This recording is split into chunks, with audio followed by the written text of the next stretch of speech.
बिस्मिल्लाहिर्रहमानिर्रहीम।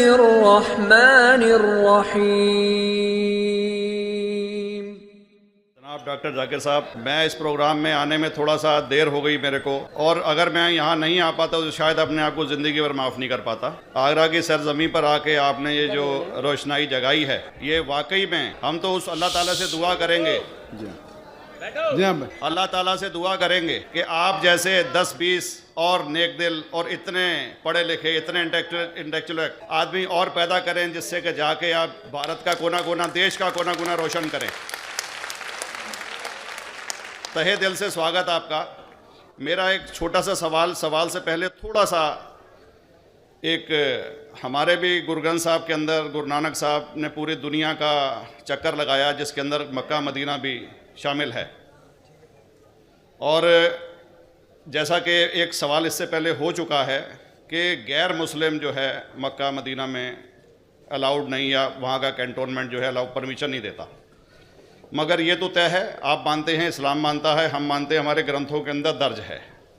गुरु नानक साहब के 2 चेले थे, एक बाला और एक मर्दाना, एक हिंदू और एक मुस्लिम।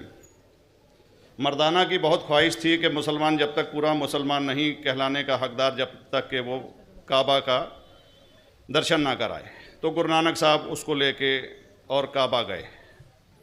हमारे ग्रंथ के अंदर जो दर्ज है कि जब वो वहाँ पहुँचे, उन दिनों बहुत लंबा ये किस्सा है, 1 साल लगता था, और वो रूट सारा उसका वर्णन है। और वहाँ जब मक्का जो मस्जिद के बाहर साथ ही एक दीवार थी, जहाँ पर के भारत के जो मुसलमान दर्शन करने जाते थे काबा के, वो उनको वहाँ ठहराया जाता था। वहाँ की देखभाल जो करता था वो मुल्ला जीवन करता था। जब गुरु नानक साहब अपने चेलों के साथ में वहाँ पर पड़े थे, तो सुबह जब मुल्ला जीवन वहाँ की सफाई करने के लिए आया, तो उसने देखा गुरु नानक साहब के जो पैर थे वो काबा की तरफ थे। वो गुस्से में चिल्लाया कि ये कौन काफिर है जो कि काबा की तरफ पैर करके पड़ा है, और उसने गुस्से के अंदर आके उनके पैरों को झटका दिया, दूसरी तरफ किया। तो हमारे ग्रंथ के अंदर दर्ज जो किस्सा है उसके अंदर ये है कि काबा भी उस समय हिल गया, जिधर गुरु नानक के पैर जाते थे काबा उधर मुड़ता था। तो वो ज़ोर से चिल्लाया, ये कोई हज़रत है, ये कोई औलिया है। तो उस समय के जो काजी थे मक्का के, काजी रुकनुद्दीन साहब थे, और शाह शरफ, कई हस्तियों के नाम हैं उसमें। तो मैं ये जानना चाहता हूँ कि ये वर्जन को आप मतलब एग्री करते हैं, और करते हैं तो इसका हमारे मुस्लिम ग्रंथों के अंदर सवाल पूछा अपने गुरु ग्रंथ साहिब के मुतालिक, और अल्हम्दुलिल्लाह मैं भी गुरु ग्रंथ साहिब पढ़ चुका हूँ। और जिस तरीके से, क्योंकि वक्त मुख्तसर सा होने की वजह से मुझे वक्त नहीं मिला कि गुरु ग्रंथ को भी कोट करूँ। आपका सवाल का जवाब देने के पहले मैं आपसे ज़्यादा चाहूँगा कि इवन गुरु ग्रंथ की किताब पढ़ेंगे आप, ग्रंथ जिसे आदि ग्रंथ कहते हैं, और कोई सिख से पूछेंगे कि खुदा का तसव्वुर क्या है, सबसे बेहतरीन जवाब कोई सिख दे सकेगा, वो आपको कोट करेंगे जापूजी, जो गुरु ग्रंथ साहिब आदि ग्रंथ के सबसे पहले चैप्टर है, सबसे पहला श्लोक, जिसके कहते हैं जापूजी। इसके मानी है कि God is true, he is only one, he is not begotten and is free from fear and want. क्योंकि मैंने अंग्रेजी में पढ़ा हूँ, इसलिए मैं अंग्रेजी में उसे कह रहा हूँ कि खुदा एक ही है, वो हक है, और वो ना किसी को जना है ना किसी को जनेगा, और वो इमॉर्टल है, ना कभी मर सकता है। और इसको सिखिज्म में जो खुदा को कहते हैं Omkara, in manifest form he is Omkara, and unmanifest form he is एक ओमकारा। और कई इसके एट्रीब्यूट्स है, मिसाल के तौर पे परवरदिगार, अकल, और उसे रहीम कहा गया है, Wahe Guru as one God कहा गया है, और it is strictly against idol worship and अवतारवादा। भाई साहब का सवाल था कि उनने ग्रंथ में पढ़ा कि गुरु नानक साहब मक्का के, और उनका पैर काबा की तरफ था, और कोई मौलवी ने पैर को हिलाए और काबा हिल गया। क्योंकि ये age of science and technology है, अगर कोई चीज़ जो किताब हज़ारों साल पहले लिखी गई है, 10,000 साल या 4,000 साल, तो शायद उसके बारे में हिस्टोरिकल रिकॉर्ड मिलना मुश्किल है। हालांकि इवन जीसस क्राइस्ट के बारे में 2000 साल हिस्टोरिकल रिकॉर्ड है, क्योंकि सिखिज्म जो एकदम नया मज़हब है, जितने मज़ाहिब के मुकाबले हिंदुस्तान में नया है, कुछ सैकड़ों साल पहले 15th सेंचुरी में, toward the end of the 15th century, Guru Nanak साहब जो पंजाब के थे, ये मज़हब जो कायम हुआ हार्डली 400-500 ईयर, 400-500 साल। और अगर ये मान लो, सपोज मिसाल के तौर पे मान लो, मैं क्यों कह रहा हूं कि मैं नहीं चाहता हूं किसी को बुरा लगे, मान लो ये सच है, मान लो अगर 400-500 साल पहले अगर ये होता था कि काबा इधर से उधर हिल जाता था, तो हिस्टोरिकल रिकॉर्ड में बिल्कुल लिखा होता था। और कई हिस्टोरिकल रिकॉर्ड में ये नहीं कि काबा हिला इधर उधर, कई हिस्टोरिकल रिकॉर्ड आप देखेंगे। हिस्ट्री इतनी अल्हम्दुलिल्लाह 800-900 साल पहले, 1000 साल पहले जो मुगल ने किए, बिल्कुल लिखा हुआ हिस्टोरिकल रिकॉर्ड में।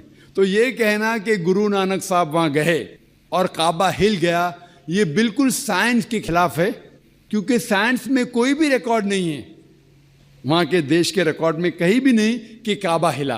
तो इसलिए हम कहते हैं कि हो सकता है ये गलती से किसने लिखा होगा, न कई किस्से कहानी। ये मैं तस्लीम करता हूँ कि गुरु ग्रंथ साहिब में कई चीज़ें सही है, हक की बात है, लेकिन ये तस्लीम करना कि काबा हिल गया, ये बिल्कुल साइंस के भी खिलाफ है, साइंस के खिलाफ है, और इस्लाम में भी ये नहीं है। लेकिन ये कहना कि कोई गैर मुस्लिम जा सकता है, मुमकिन है, चुपके से कोई गया तो हो सकता है। मुझे डॉक्टर राम अवतार शर्मा कहते हैं, मैं यूपी यूनिवर्सिटीज़ का रिटायर्ड रजिस्ट्रार हूँ।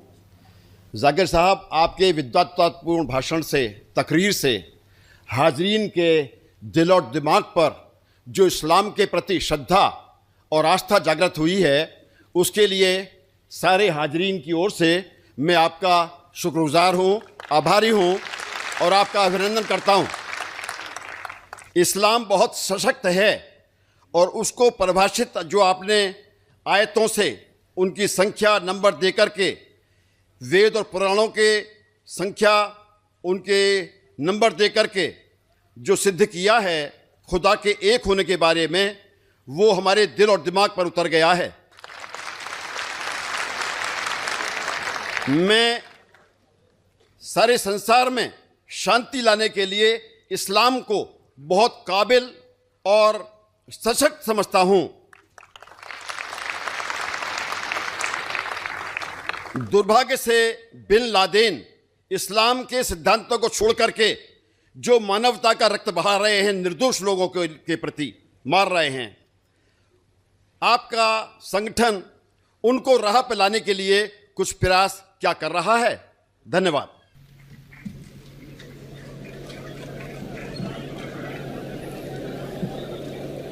सारी तारीफ़ अल्लाह सुब्हान ताला की, जो भी भाई साहब ने कहा, हमारे भाई राम साहब ने जो कहा, सारी तारीफ़ अल्लाह सुब्हान ताला की। आखिर में उसने एक सवाल किया कि अफसोस है कि बिन लादेन जैसे लोग, कितने लोग का खून बहा रहे, आप कुछ कर रहे हैं उन्हें सही रास्ते पे लेके आने के लिए।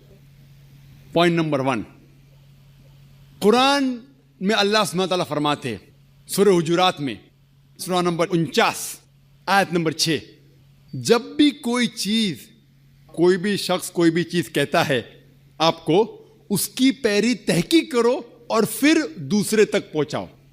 जहां तक के बिन लादेन का सवाल है, मैं ना उन्हें मिला हूं, ना मैं उन्हें जानता हूं, ना वो मेरा दोस्त है, ना मेरा दुश्मन है, लेकिन अगर मैं बिन लादेन के बारे में कहूंगा बीबीसी और CNN को सुन के, तो बिल्कुल गलत होगा, इस्लाम के खिलाफ होगा।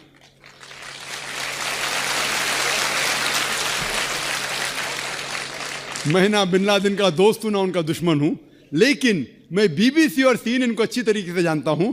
मैं मीडिया का आदमी हूं, मीडिया का आदमी हूं। जो भी ये गलत फहमियां हैं इस्लाम के बारे में, मैं कह चुका हूं, इसके दोषी है मीडिया।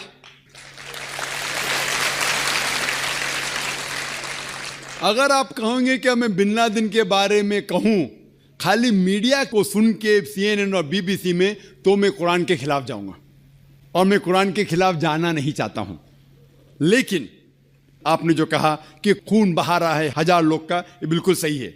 अगर हम ये जानते हैं, आप CNN देखेंगे, BBC देखेंगे, हमें ये मालूम पड़ता है CNN से, जो अमेरिकन मीडिया है, कि जॉर्ज बुश ने अफगानिस्तान पे हजारों लोग का कत्ल किया। अगर आप मुझसे पूछेंगे टेररिस्ट नंबर 1 कौन है, तो मैं कहूंगा जॉर्ज बुश।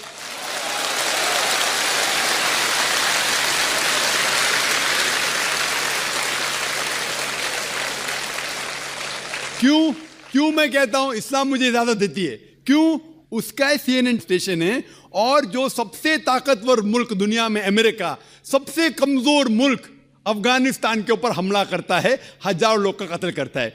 ये किधर का अमन है? क्या war on terrorism? War on terrorism किधर? War on terrorism?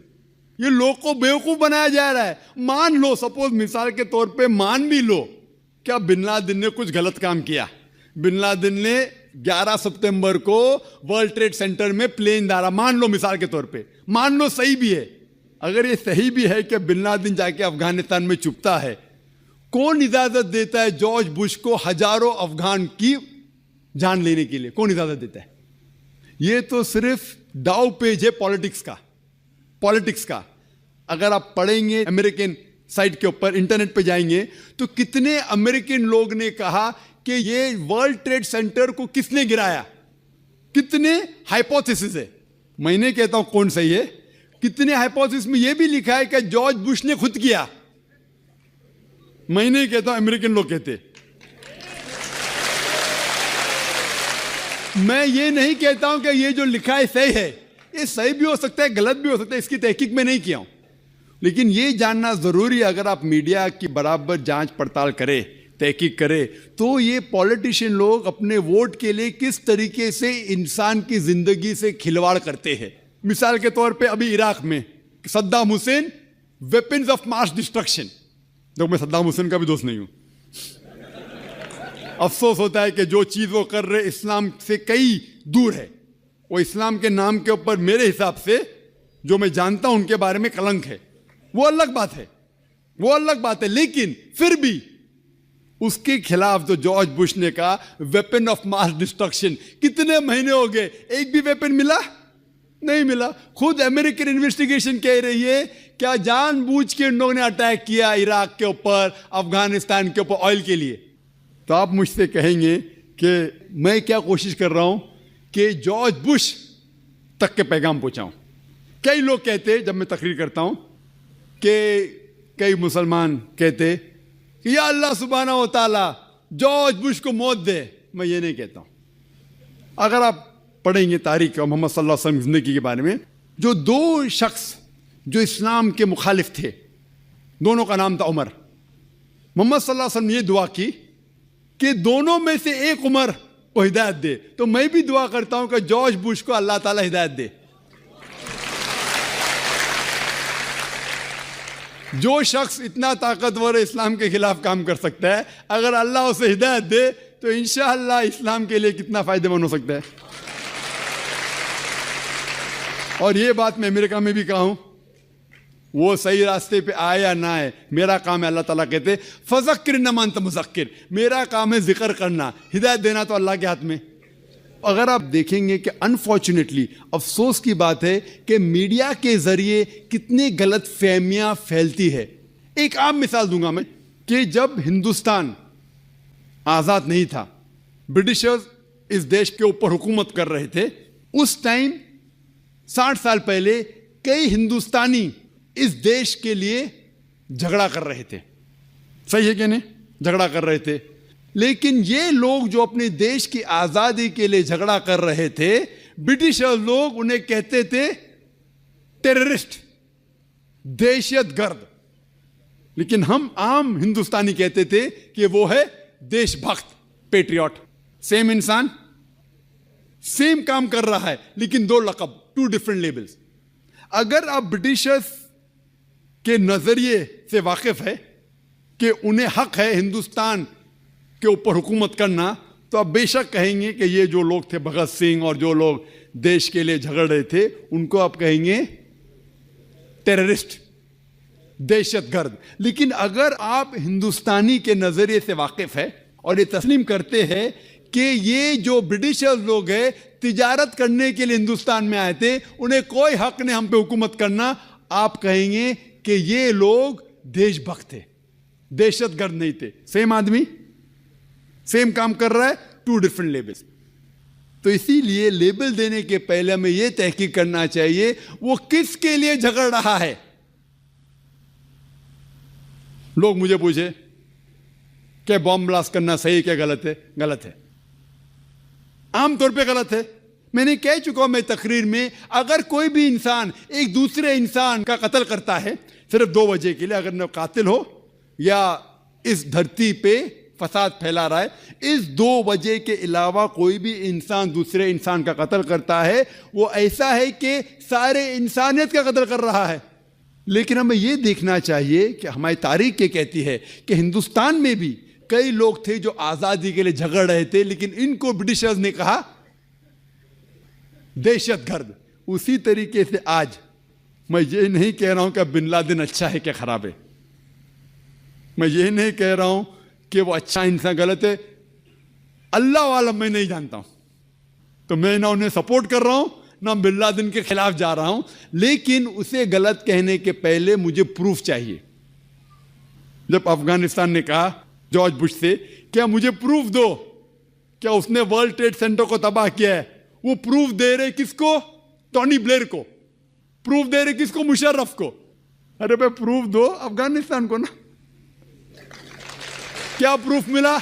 एक पासपोर्ट, जो इतने धमाके में पासपोर्ट जलाने। तो एक जोक है कि अगले बार यूएसए आर्मी में जो यूनिफॉर्म बनाएंगे पुलिस वाले, वो ये पासपोर्ट का बनाना चाहिए, तो क्या तबाह नहीं होगा? आप ऐसे चुटकुले बहुत पढ़ेंगे, इंटरनेट के ऊपर जाएंगे। तो मैं ये कहना चाहता हूं कि किसी को दोषी ठहराने के पहले हमारा ये फर्ज है कि जाने कि किस लिए वो जिद्दोजहद कर रहा है। होप ये आपके सवाल का औज़ु बिल्लाहि मिनश शैतानिर रजीम, बिस्मिल्लाहिर रहमानिर रहीम। तो ये वाक़या जो ज़िक्र हुआ कि गुरु नानक ने अपने पाँव से हिलाया काबा को, ये तो मौलाना ने, डॉक्टर ज़ाकिर नाइक ने भी फरमाया कि ये तारीख़ की भी कोई ऐसी चीज़ ज़िक्र नहीं है कि गुरु नानक ने ये काम किया हुआ, और वो साइंस के भी ख़िलाफ़ है। और दूसरी बात, जो काम अल्लाह कर सकता है वो कर सकता है, उसके सिवा कोई मखलूक़ात भी नहीं कर सकता। अल्लाह करने वाला ज़ात है, मखलूक ना करने वाली ज़ात है। तो अल्लाह पाक ने अपने जगह जगह कुरान में फरमाया है कि मैं समद हूँ, बेनियाज़ हूँ, ना कोई मुझसे पैदा ना किसी से मैं पैदा हूँ, और मैं वाहिद हूँ, समद हूँ, बेनियाज़ हूँ। तो इसलिए अल्लाह को किसी से शरीक करार देना ये भी ख़िलाफ़ है क़वानीन इलाही है, और ये शिरक है। तो जो चीज़ जो ऐसे बात है, तो जैसे फरमाया वो तारीख़ में भी ज़िक्र हुआ होता, लेकिन तारीख़ में नहीं है और न किताबों में है। तो ऐसे जगहों में जब ऐसे वाक़यात होते हैं, वो या तो तारीख़ में होते हैं या किसी और जगहों में, या साइंस के मुवाफ़िक़ होते हैं। ये तो साइंस के भी ख़िलाफ़ है, और ऐसे तारीख़ी वाक़यात में भी नहीं है कि गुरु नानक ने पाँव एक तरफ किया हो तो वो भी काबा भी उस तरफ गया हो, और फिर इस तरफ को किया हो फिर काबा भी उस तरफ गया हो। तो ऐसी चीज़ें कोई किसी जगह में भी नहीं है। तो इसलिए जो चीज़ें जो अफ़वाहात की तरह होते हैं, तो उस पर हमको यकीन करना नहीं चाहिए। हम सबसे गुजारिश है कि जो चीज़ें तारीख़ में हो और ऐसे पक्के वाक़यात ना हो, तो उस पर यकीन करना भी ख़िलाफ़ अक़ल की काम है। तो इसलिए आपसे गुजारिश है कि हर चीज़ को पढ़ना और सच्चे समझ कर पढ़ना और फिर उस पर यकीन करना चाहिए। अस्सलामु अलैकुम।